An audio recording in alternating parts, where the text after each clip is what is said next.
रामपुर में आज मां भीमा काली ट्रस्ट की बैठक लोनीवी मंत्री विक्रमादित्य सिंह की अध्यक्षता में आयोजित हुई। बैठक में 7वें वित्त आयोग अध्यक्ष व स्थानीय विधायक नंदलाल विशेष रूप से उपस्थित रहे। इसमें निर्णय लिया गया कि मंडी जिला की आपदा में अनाथ हुए या जिनके माता पिता में से किसी एक की मृत्यु हुई है, ऐसे बच्चों की पढ़ाई का खर्च ट्रस्ट उठाएगा। इसके लिए ट्रस्ट 11 लाख रुपए की राशि उपायुक्त मंडी को सौंपेगा। मंत्री विक्रमादित्य सिंह ने बताया कि ट्रस्ट में अन्य मंदिरों को भी शामिल किया गया है। इन मंदिरों के रखरखाव और समाज सेवा से जुड़े विषयों पर बैठक में विस्तृत चर्चा हुई।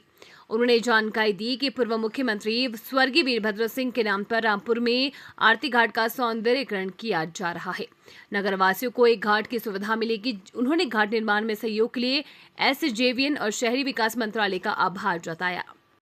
वर्ष 2 बैठकें होती है, उसको भी आज हमने किया है। आप जानते हैं कि इस पूरे इलाके में भीमा काली मंदिर का, भीमा काली माँ का बहुत जो है आस्था है और उसमें जितने भी सामूहिक और मंदिर भी उसमें जुड़े हैं, उनके रख रखाव के लिए और कैसे इस ट्रस्ट के माध्यम से समाज के लिए कार्य कर सके, उस दृष्टि से भी हम पूरा कार्य करते रहते हैं।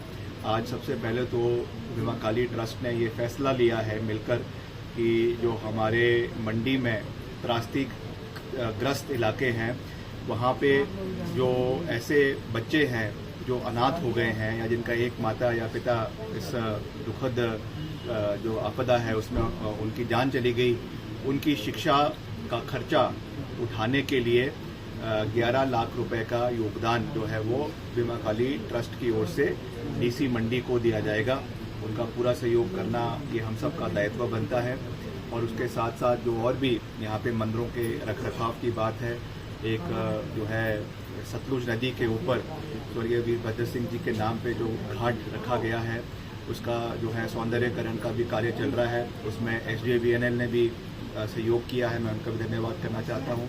ट्रस्ट के माध्यम से भी उसमें सहयोग किया गया है और भी जगहों से जो मेरा विभाग है शहरी विकास मंत्रालय, वहाँ से भी उसमें सहयोग किया गया है। तो हम चाहते हैं कि रामपुर के अंदर एक बहुत बेहतरीन घाट बने। मैंने चुनावों के समय में भी, जब लोकसभा के चुनाव चल रहे थे उस समय भी ये बात कही थी कि हम चाहते हैं कि एक बहुत बेहतरीन, जैसे आपका हरिद्वार में है, वाराणसी में है, उस तर्ज का एक आरती घाट जो है वो आपके रामपुर में हो और उसका निर्माण कार्य शुरू हो चुका है। अगले जो हमारा 1-2 महीने के अंदर उसका कार्य जो है वो पूर्ण हो जाएगा और एक बेहतरीन जगह हमारे क्षेत्र के लोगों को यहाँ पे मिलेगी। उस तरीके से हम आगे बढ़ने का प्रयास कर रहे हैं। बाकी और भी कई सामूहिक मसले हैं, मुद्दे हैं हमारे इस क्षेत्र के, उसके ऊपर भी हमने जो है विकासात्मक मुद्दों के ऊपर चर्चा करी है।